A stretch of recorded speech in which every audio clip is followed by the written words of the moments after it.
So theaters are open again, which means I saw a bunch of movies, one of them being Bad Luck Banging or Loony Porn. This is a Romanian film directed by Radu Jude, and it won the Golden Bear, the top prize at the Berlin Film Festival.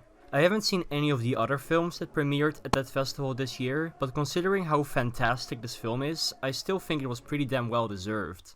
This is straight up the best Romanian film I've seen since graduation in 2016. To describe this film without spoiling it is difficult, so I'll do my best to review it as well as I can, while also giving it the right amount of context.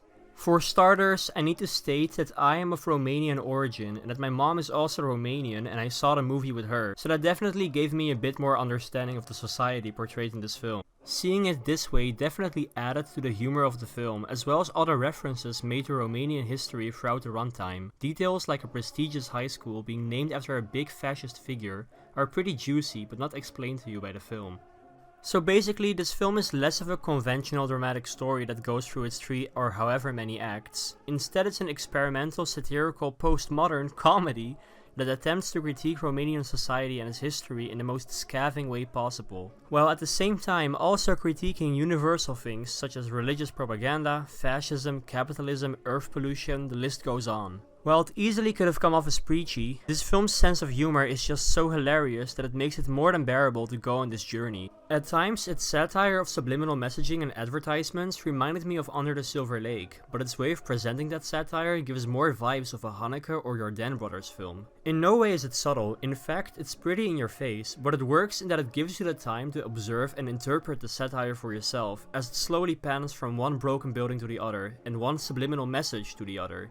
Such a subliminal message can already be seen on the film's poster, of which the meaning only became apparent to me after I had seen the film. While doing all of this, it's also very much a period piece on the COVID-19 pandemic during the summer of 2020, and the way it presents this pandemic is done with so much attention to detail and accuracy that this already feels like the definitive COVID-19 film. There's some incredibly well acted and hilarious scenes with people taking their masks off in supermarkets to shout at the workers or other customers. The way it shows how the pandemic only added more fuel to the bigotry and arrogance of people is genius, as well as how it subtly depicts the struggle to have to keep working during the pandemic at the same time. Many satires take a more surreal approach and don't bother putting a lot of detail in the universe to add to the realism, but this film is the opposite of that. This film is Romania in its rawest form. You could call it an essay film, or you could call it a documentary, a dark comedy, social realism. All these terms could apply to it, but it's also so much more than all of those things. The way it combines different styles of filmmaking and storytelling to create a cohesive whole is nothing short of ingenious. While sitting in a theater to watch this film, so many people walked out during the first 30 minutes. So my suggestion is to please sit with the whole thing. This film starts off slow, but you'd be missing out on so much by turning it off. This film takes its time to set up its themes, and it does require some patience from the audience, but trust me, there is an actual payoff, and it is all very satisfying. What starts off as a story about how we perceive and condemn sexuality in our modern age quickly turns into so much more, but never does the film become a jumbled mess of ideas. Every idea that gets brought up gets thoroughly explored, making the film go full circle by the end. Nothing is left hanging. This is a meticulously constructed narrative that takes time with every single one of its themes. While I'm at it, I should also praise the absolutely amazing lead performance by Katia Pascariu, who is able to say so much with just her exhausted eyes, as the rest of her face is covered by her mask. Apparently this is only her second ever acting role in almost 10 years, so it being as incredible as it is very impressive. This film is sure to piss a lot of bigots off, already apparent by the Romanian comments left on a few clips on YouTube that have already been released. To confront an entire country with its dark history in such a blunt and shocking way is an incredibly daring thing to do, and it makes me have nothing but respect for this director. Apparently this is a common theme in his filmography, with his films like Aferim, Scarred Hearts, The Dead Nation, and I Do Not Care If We Go Down in History as Barbarians, all covering Romanian history.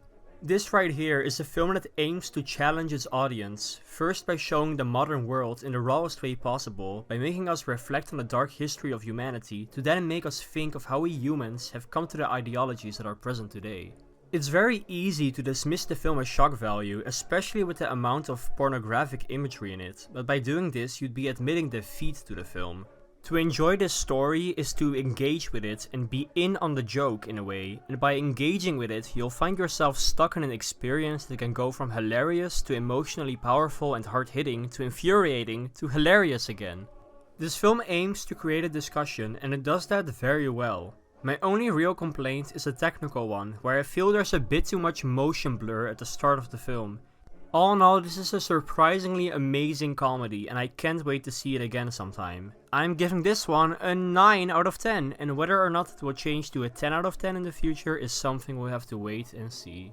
On a different note, sorry for not uploading a video in so long.